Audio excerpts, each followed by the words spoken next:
You got that. All right. Let's get it. All right, here we go. Whatever that was. I don't know. Oh, what's happening? There's the intro clip for this one. This is definitely I'm the just- intro clip for this one. I'm just ready. It's ready to go. All right. Let's do it.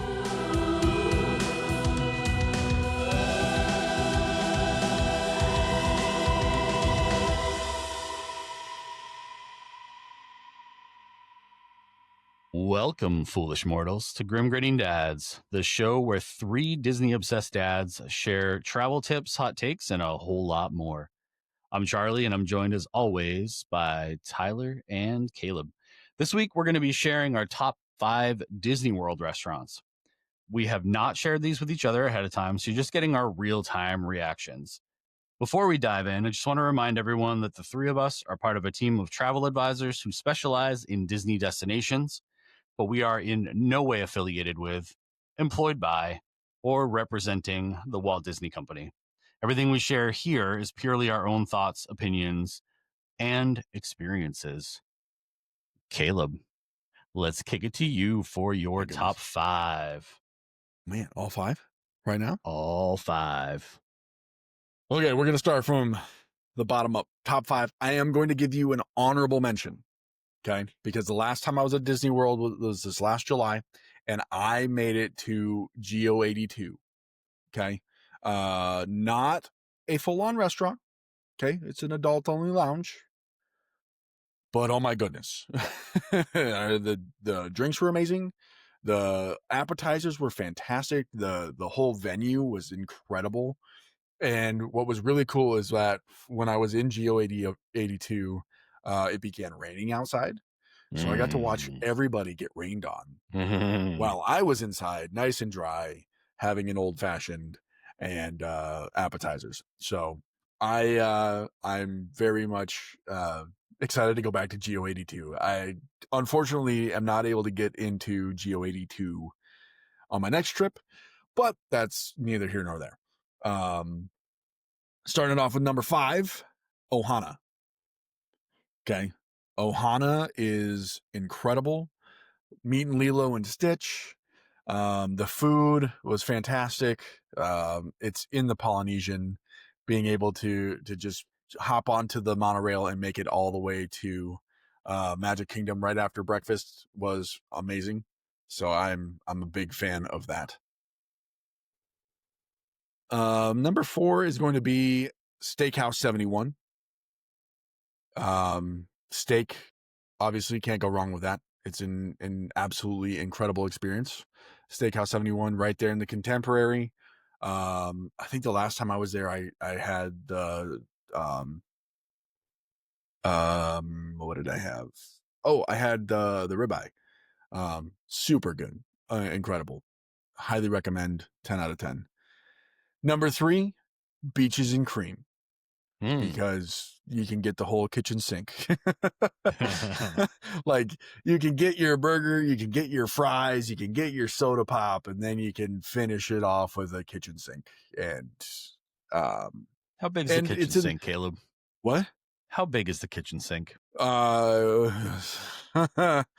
Very, very large. They have an entire chant. Like the lights go off and like they tell you everything that's in it, and it's absolutely incredible. It is one of those things.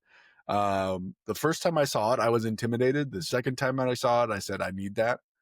Did you like crack your knuckles and was like, okay, I'm doing this. I thought about it. Like, honestly, like if they made that a challenge and you could get like a t-shirt for it, like I'd do it in a heartbeat. Like John Candy from The Great Outdoors. Right. Yeah. Exactly. Yeah. Yeah, super cool. And it's in the beach club, right? So like it's right there in the Epcot area. Like you could just walk out of Epcot, go get an ice cream, and right back into Epcot. Like it never even left. Number 2, Boma at the Animal Kingdom Lodge, because all you care to eat. Animal Kingdom Lodge is also very incredible. Highly recommend it. Highly enjoyed it as well. And number 1 is going to be California Grill Contemporary. because, oh my God. Oh. And then that fireworks view, dude, come on. Mm-hmm. And like you can eat breakfast there and come back and watch fireworks. Like, come on. Incredible. Been there a couple times. One of those and hot it's tips that you never hear about. Oh. Well, that people need to know is that, like, if you do, like, you don't necessarily want to go there for dinner. Go there for breakfast. Come back go later there for breakfast and come back for the fireworks are unbelievable up there. And I'm gonna get really close to the microphone and say this. And I'm gonna say this because it's so good.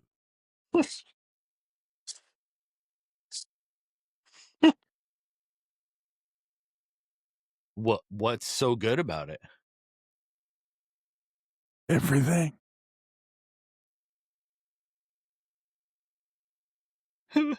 It's so good. Okay. Do it. Go see it. Eat it. All of it. Enjoy it. And then come back. Do it, ladies. Yes. Yeah. All awesome. right. That's my top 5. Top 5. Well, that's a tough act to follow. Tyler, what do you got for your top 5? I don't think I'm gonna match that. Wait, that was an act. That's me, man. Yeah. That's not a tough act to follow. I'm just. So I also have an honorable mention. So I am going to shout out Tiffin's / Nomad Lounge at Animal Kingdom, especially Nomad Lounge. Really cool vibe, great drinks. Their bread service. Last time I went, I had this pork belly. It's like a pineapple glazed pork belly. Was incredible. Really, really nice. And then my number 5 is going to be Steakhouse 71. Great for lunch and great for dinner. If you go to their lounge, you can get the full menu. They also have an incredible burger that you can get in the lounge. Or if you're in the dining room for dinner, just get the steak, preferably the ribeye, like Caleb said. That's the way to go. For sure. And it needs to be rare, of course. Duh. Okay. All right. My number 4 is Topolino's Terrace over at the Riviera, which I had dinner at on my last trip just a few weeks ago. And what was really cool, it's a awesome ambiance up there with a great view. But while we were eating dinner, there was a lightning storm kind of all around the resort. So it was already kind of dimly lit.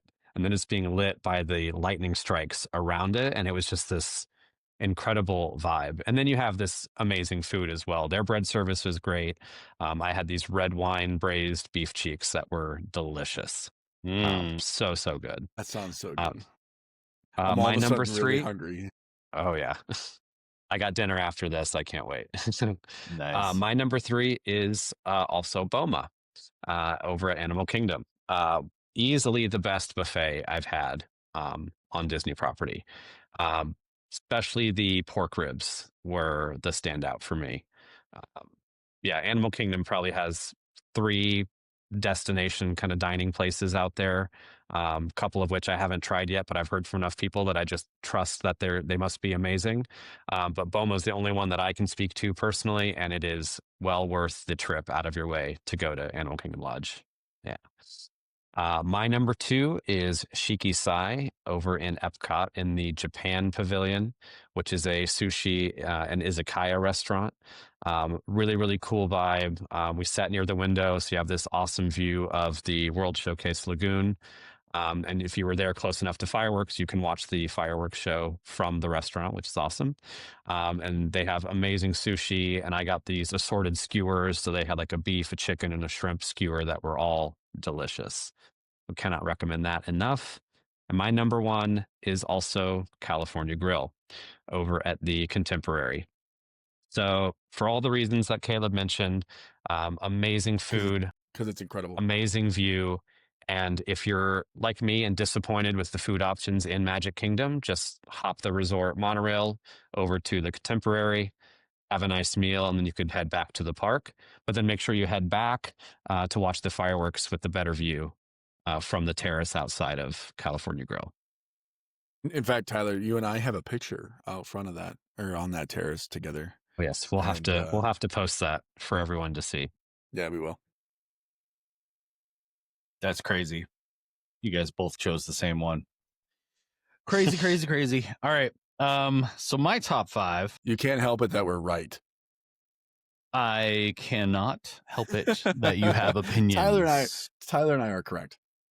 Yep. I mean, you have opinions that cannot be wrong. Come on. Because they're yours. Yeah. So in my family, we tend to gravitate towards steak restaurants, and Steakhouse 71 is now on my list of restaurants that I have not gotten to visit yet, but like is probably one of the most desirable ones that I want to go to next time I'm there with my son and my wife. What do I have at number 5? Okay, so at number 5 for me is Boma. For all the reasons that you guys have mentioned, the food is unbelievable. The all you can care to eat is fabulous. There's all sorts of different options. They do have more kid-friendly food, but there are some more exotic versions of food that are kind of mixed in there from Animal Kingdom Lodge as well.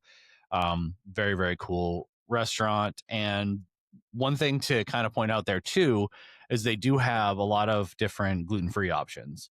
So there's a whole gluten-free menu that kind of tells you what things somebody who might have a gluten allergy can actually eat. And it's quite a few of the things that are on the menu, which is pretty awesome. At number 4 for me is Via Napoli. I really, really have enjoyed Via Napoli every time we've gone there. It's kind of a must visit for me, being Italian and just really wanting, that really quality pizza in Epcot has just kind of been a staple for me. Being in the ambiance in there, having the people who work there be from Italy, and having them have imported water from Italy itself to make the dough.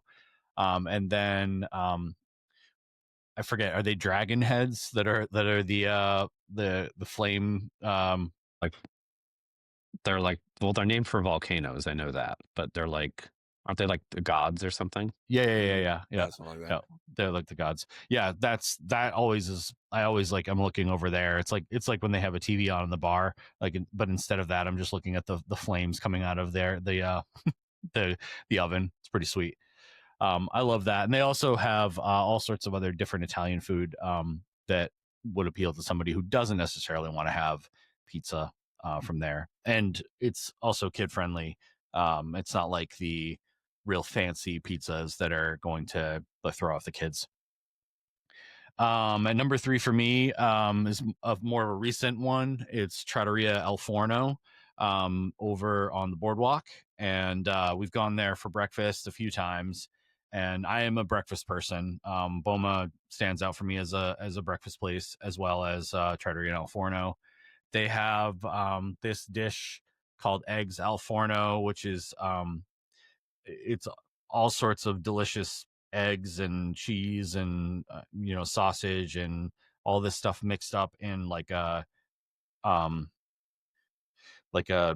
giant bowl that they like bake in an oven that then comes out like bubbling, and they give you crispy ciabatta to go with it that you can like dip into it, and like it's just a fabulous thing. It's like every time I go there now, I want to go back to Trattoria El Forno. Very, very good. And they do have a breakfast pizza that's also pretty decent. At number 2 for me is Le Cellier in Canada in Epcot. Man, you do like steak. We do like steak. Yep, we are a steak family. And I had to put it at number 2 because my son, like, really, I mean, I'm not sure that he actually recognizes when a steak is good or bad, or if it's different or any of that stuff. But for him, for whatever reason, like we had gone to Flying Fish the night before, and the next day we went to Le Cellier, as we did like the 3 out of the 4 parks, park hopping. And for whatever reason, he really loved the steak that was there. It just like melted in his mouth. I mean, he doesn't do the rare thing. He does like more medium, but he was just enamored by it, and still to this day talks about that as being his favorite steak that he's ever had. And 10-year-olds have strong opinions, so you kind of throw that one in The there. strongest of opinions. Strongest of opinions. And for me, another one that was relatively recent, and again, I haven't visited a lot of half the different restaurants that are there, but the Edison was recommended by a client. I actually sent him down Disney Springs. at the Disney Springs, and I sent him down to, he was proposing to his now fiance, and the Edison was a place that they went 2, if not 3 times while they were there, because they're steak people as well. And he came back saying, yeah, that recommendation was high on the list. Like an honorable mention of a thing there is that if you're on the dining plan, it's only one. You're only one, like it's only one of the meal passes instead of some of the other ones. Like if you went to Flying Fish or Le Cellier, it's 2. So Edison, price wise, right in line with all those other ones, but it's only one dining pass thing, which is cool. I really enjoyed it. The steampunk aesthetic of it was really awesome. Like we were just like, I mean, you look around, they have different drinks that like they light on fire in front of the people, and they've like, it's like a smoky, just the atmosphere is super cool. And if you're there at the right time of day, they have a live band that could be anywhere from like 5 to 20 feet away from you that they play. And apparently they broadcast live over FM radio to one of the Orlando stations from there. So they just do like a radio show live while you're there. And if you happen to be there and you cheer, people over the world will hear you. That's So cool. yeah. So yeah, I mean, California Grill definitely would have an honorable mention for me, but I've only been there once. And again, for me, we went there as a group of travel agents. It was my first fam trip. There was just a lot of factors that I don't know if those factors were what made it so amazing, or if the restaurant itself was amazing, or both, because it could be both. But being able to walk outside and view the fireworks right after having like that amazing meal, cooked exactly the way that I asked for it to be cooked, was pretty fabulous. So, yeah. Yeah, I mean, California Grill is my favorite, so I will be back.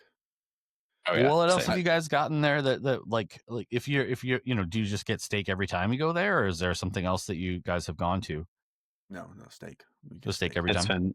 It's been steak. Yeah, I would be Get curious steak. to try it. I wouldn't mind trying it for like a breakfast or a brunch, Mm-hmm. just to see like a different menu. But the thing about California Grill is that like it's not a very large menu, and it does change seasonally. So at least like everything is super fresh. And I know when we went as a big group, we had kind of a prefix menu where we got to choose like out of a couple entrees. So it definitely wasn't the full menu. Right. So But it's still, definitely worth. Yeah, it was still so good. amazing. So good. But it's definitely worth going to experience. Multiple times, because if you're going in different seasons, you're going to get totally different things. Well, and the best part is like there's not really like a dress code, right? Like you don't have to dress real nice, like unless you're like Victoria and Albert's, right? Over at Grand Floridian, like you gotta dress up to get the fancy food. Like California Grill, like you show up in your park clothes and you eat delicious food.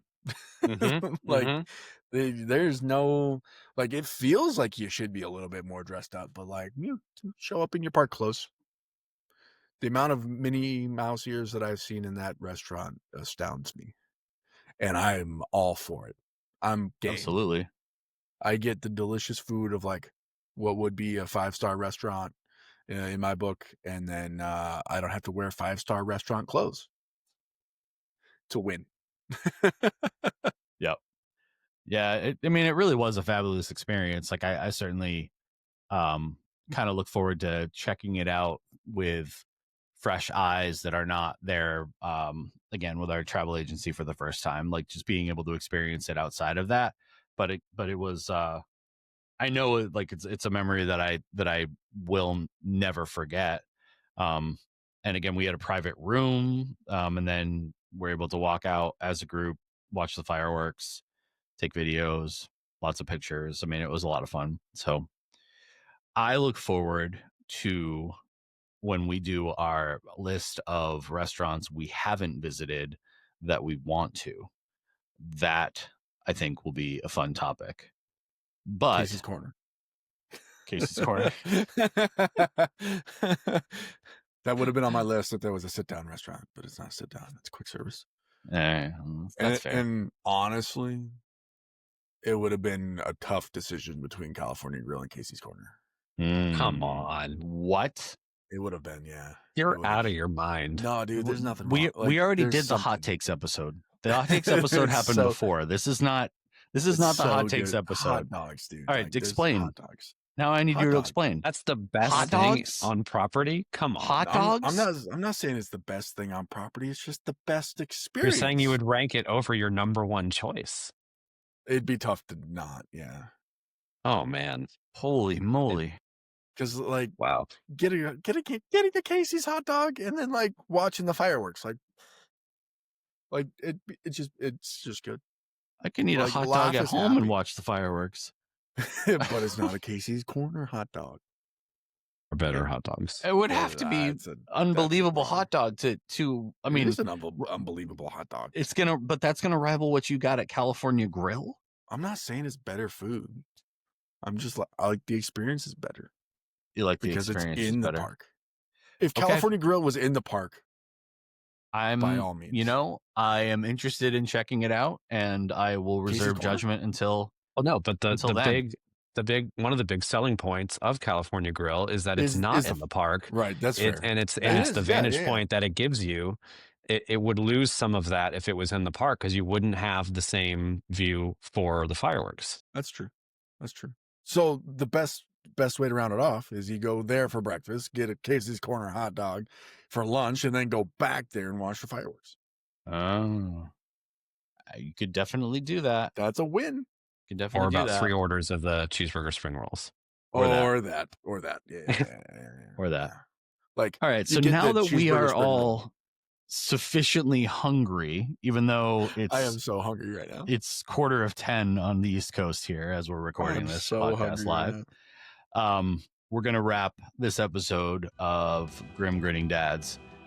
If you wouldn't mind, please like, follow, and subscribe. It means so much to us. You can also find us at Grim Grinning Dads on Instagram and YouTube. And if you'd like one of us to help plan your next vacation, Disney or otherwise, please just send us a message. Be sure to join us next time when the dads come out to socialize.